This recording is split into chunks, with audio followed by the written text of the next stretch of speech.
Brain tumour আসলে আমাদের যে ব্রেইনের মধ্যে টিউমার যেটা হয় সেটাই ব্রেইন টিউমার। টিউমার সম্বন্ধে আমাদের সবারই একটা ধারণা আছে। টিউমার যে কোনো জায়গায় হতে পারে, ফুসফুসে, পাকস্থলীতে, আমাদের খাদ্যনালীতে, পেটের মধ্যে যেখানে, একইভাবে জরায়ুতে টিউমার আমরা খুবই ওয়াকিফাল মহিলারা। একইভাবে ব্রেইনেও একই ধরনের টিউমার হয়। টিউমার দুই ধরনের, একটা হচ্ছে বিনাইন, আরেকটা হলো ম্যালিগন্যান্ট, যেটা আমরা ইংরেজিতে মেডিকেলের পরিভাষায় বলি। একটা হচ্ছে নির্দোষ, আরেকটা হলো ক্যান্সার টাইপের, সবাই বোঝার জন্য। নির্দোষ টিউমারগুলিও কিন্তু ব্রেইনের একটা স্পেশাল বৈশিষ্ট্য হচ্ছে ব্রেইনটা একটা আবদ্ধ জিনিসের মধ্যে আটকানো, যেটা খুলির ভিতরে। এখানে একটা নির্দিষ্ট ভলিউমের বেশি, নির্দিষ্ট আয়তনের বেশি জায়গা সে আর অ্যালাউ করে না। তার মধ্যে যদি কোনো একটা টিউমার বা একটা বাড়তে থাকে, তখন সেই জায়গা সে করে নাই। অস্বাভাবিক একটি কোষ যখন ওখানে বৃদ্ধি পায়, টিউমার তো অস্বাভাবিক কোষের, নর্মাল কোষেরই অস্বাভাবিক, মানে কি বেশি যেটা পরিস্ফুটন বা কি বলবো, বাড়তি বাড়তে থাকে, যেটা কোনো নিয়ম মানে না, সেটাই তো টিউমার। সেই অংশটা সে জায়গা করে নেওয়ার জন্য ব্রেনের উপর চাপ দিতে থাকে। সেই ব্রেন চাপ দিতে গিয়ে ব্রেনের কিছু উপসর্গ তৈরি করে। সেই উপসর্গগুলি আমরা প্রথমেই, যখন ব্রেন নিজেই কিন্তু সমস্ত বডির যে আমাদের সচেতনতা, চেতনাবোধ সব কিছু ব্রেন কন্ট্রোল করে, কিন্তু ব্রেনের নিজস্ব কোনো বোধশক্তি নেই।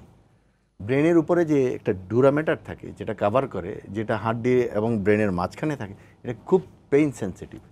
যখন কোনো একটা টিউমার বাড়তে থাকে, আস্তে আস্তে চাপ দিতে থাকে, তখন ওটা যদি চাপের মধ্যে থাকে, ডুরামেটার যেটা ব্রেনের উপরে আচ্ছাদন হিসেবে থাকে, তখন তীব্র মাথা ব্যথা দিয়ে শুরু হয়।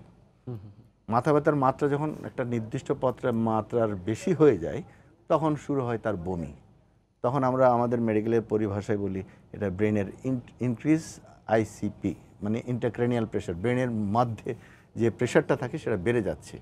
সেই প্রেশারের বৃদ্ধির কারণে এই উপসর্গগুলি শুরু হয়, যেমন মাথা ব্যথা, তারপর বমি, তারপর শুরু হয় আস্তে আস্তে ধীরে ধীরে প্রথমে ঝাপসা দেখে দূরের জিনিস, এবং সেই দৃষ্টির সীমাবদ্ধতা আস্তে আস্তে বাড়তে থাকে, একসময় দৃষ্টিহীন হয়ে যায় কিছু কিছু, যখন যেগুলি আসলে ট্রিটমেন্ট হয় না।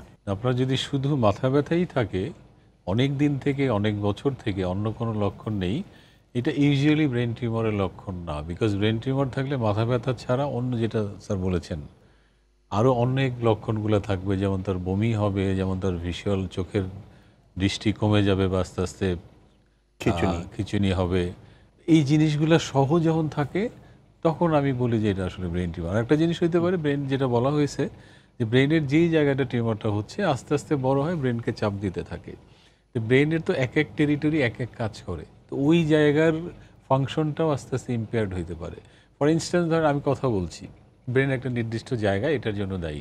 যদি এই জায়গার টিউমার হয়, এটা আস্তে আস্তে ছোট থাকলে হয়তো হবে না, যখন অনেকখানি বড় হবে তখন আমার কথা বলাটাও জড়ায় যাবে, বা আস্তে আস্তে বলতে পারবো না, আমি আপনার কথা বুঝতে পারবো না।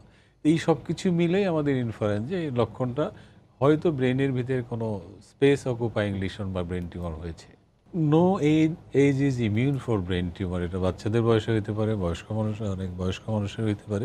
তবে আমরা বয়স ভেদে, নারী পুরুষ ভেদে এক এক টিউমারের এক এক রকম ইনসিডেন্স পাই। কোনো কোনো টিউমার বাচ্চাদের বেশি হয়, কোনো কোনো টিউমার বয়স্ক মানুষের বেশি হয়, বা কোনো কোনো টিউমার মহিলাদেরও বেশি হয়। সেটা অনেক বড় আলোচনা।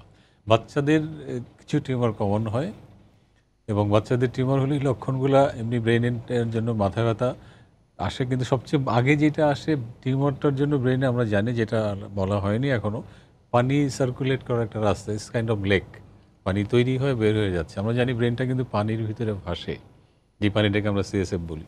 এই পানির ভিতরে ব্রেনটা ভাসে, পানি সার্কুলেট করতে থাকে। যখন টিউমারের জন্য ওই পানি চলাচলের রাস্তাটা চাপ খেয়ে বন্ধ হয়ে যায়, তখন সাডেন মাত্রাতিরিক্ত ব্রেনের চাপ বেড়ে যায়, তখনই তার বমি, ভিজুয়াল ইম্পেয়ারমেন্ট, এই লক্ষণগুলি বাচ্চারা আমাদের কাছে তাড়াতাড়ি আসে।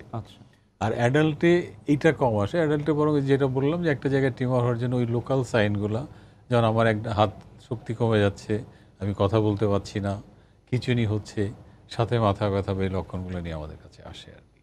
তখন আপনি নিউরোসার্জনের কাছে যান, নিউরোফিজিশিয়ানের কাছে যান, বা ইন্টার্নিস্টের কাছে যান, পরীক্ষা করে আমরা আসলে বুঝতে পারি যে তার কী হয়েছে।